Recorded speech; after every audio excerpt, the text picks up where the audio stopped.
Masih soal korban kecelakaan di gerbang tol Ciawi, kini kita terhubung dengan Direktur RSUD Ciawi, Dr. Fusya Mediawati. Selamat siang, dokter. Dokter, jadi dari sejumlah korban yang saat ini dirawat di RSUD Ciawi, cedera apa yang dialami, kemudian bagaimana penanganannya saat ini? Baik, saat ini kita masih merawat 6 korban. Jadi seluruh korban kecelakaan ini ada 19 yang datang ke Rumah Sakit Ciawi, 8 adalah korban meninggal, sementara 11 yang lain ini adalah korban hidup. Dari 11 korban hidup itu 3 menderita cedera kepala berat, kemudian 6 cedera kepala sedang, dan 2 diantaranya adalah cedera ringan.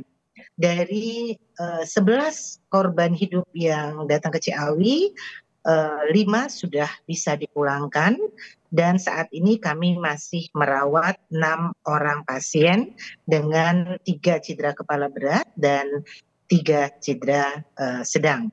Begitu saat ini kami sudah menangani korban-korban tersebut, dan pasien juga sudah diperiksa oleh dokter subspesialis di RSUD Ciawi, sudah juga dilakukan pemeriksaan-pemeriksaan seperti CT scan dan ronsen.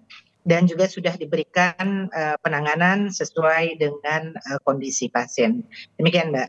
Oke, dokter, ada 6 yang masih dirawat di RSUD Ciawi, lantas apakah kondisinya saat ini masih bisa ditangani di RSUD Ciawi atau membutuhkan perawatan atau rujukan ke rumah sakit lainnya, dokter? Sampai saat ini masih bisa kami tangani, ya alhamdulillah fasilitas di Rumah Sakit Ciawi juga sudah cukup memadai untuk menangani pasien-pasien tersebut. Jadi pasien juga sudah langsung ditangani oleh dokter subspesialis bedah saraf. Ya, jadi sampai saat ini belum ada rencana merujuk pasien-pasien tersebut ke rumah sakit lain. Demikian, Mbak. Oke, dokter, dari 6 yang saat ini dirawat, apakah salah satunya ini merupakan sopir, kemudian kondisi sopirnya itu seperti apa, dokter? Betul, jadi salah seorang dari pasien dengan cedera kepala berat ini adalah supir tronton, dan sampai saat ini kesadaran sudah membaik. Sempat pada saat masuk mengalami penurunan kesadaran, tapi saat ini sudah membaik, namun belum bisa diajak berkomunikasi secara baik. Oke, berarti masih membutuhkan perawatan intensif ya, dokter, untuk kondisi sopirnya Betul, sendiri. betul. Dokter, dari sejumlah korban yang saat ini dirawat di RSUD Ciawi, ada satu balita yang menurut informasi ini sempat tak sadarkan diri. Kondisinya seperti apa, dokter, saat ini? Alhamdulillah kondisi adik ini sudah jauh lebih baik, dan dari awal juga sudah bisa menangis, sudah bisa diajak berkomunikasi, dan di kepala memang ada luka robek yang sudah kita tangani, kita tinggal menunggu hasil CT scan. Tapi sejauh ini sih tidak ada kondisi yang buruk dengan adik tersebut, kondisi kesadaran secara general, secara umum sudah membaik. Nah, dokter, tadi kan dikatakan bahwa sopir ini masih belum bisa diajak berkomunikasi, lantas koordinasi yang dilakukan seperti apa dengan pihak lain, dokter, termasuk dengan polisi? Saat ini kita sudah sejak awal dari kejadian, dari rujukan ini kita sudah berkoordinasi dengan pihak kepolisian dan Jasara Harja. Jadi untuk masalah pembiayaan sudah ditanggung sepenuhnya oleh Jasara Harja. Kemudian untuk masalah penanganan termasuk identifikasi dari pasien korban-korban yang meninggal juga ditangani oleh pihak kepolisian. Jadi kita sudah membuka pos antemortem di dekat gedung jenazah.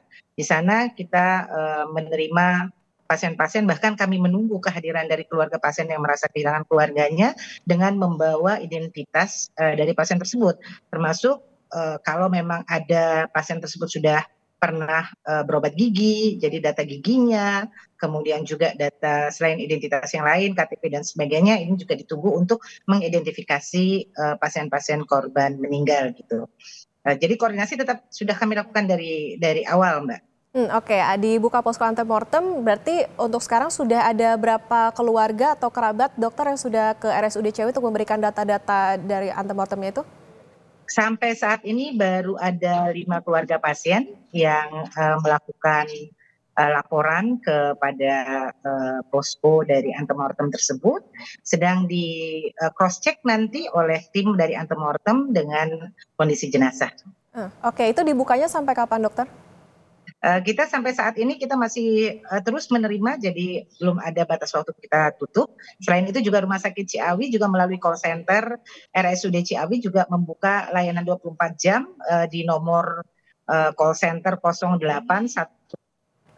1113622, sehingga nanti diharapkan ada keluarga pasien yang membutuhkan informasi bisa menghubungi call center tersebut. Demikian, Mbak. Oke, baik. Jadi ini terbuka bagi keluarga maupun kerabat yang merasa ada anggota keluarganya yang menjadi korban dalam kecelakaan di gerbang tol Ciawi. Tentu kita harapkan penanganan dari rumah sakit atau dari RSUD Ciawi ini berjalan dengan intensif untuk semua korban yang saat ini masih dirawat. Ada 6 korban tadi, dokter, ya, dan juga dibuka posko antemortem itu menjadi catatan. Terima kasih Direktur Rumah Sakit atau RSUD Ciawi, Dr. Fusya Mediawati, sudah bersama di Sapa Indonesia Siang. Selamat melanjutkan aktivitas kembali, dokter. Ya, terima kasih kembali. Selamat siang, Mbak.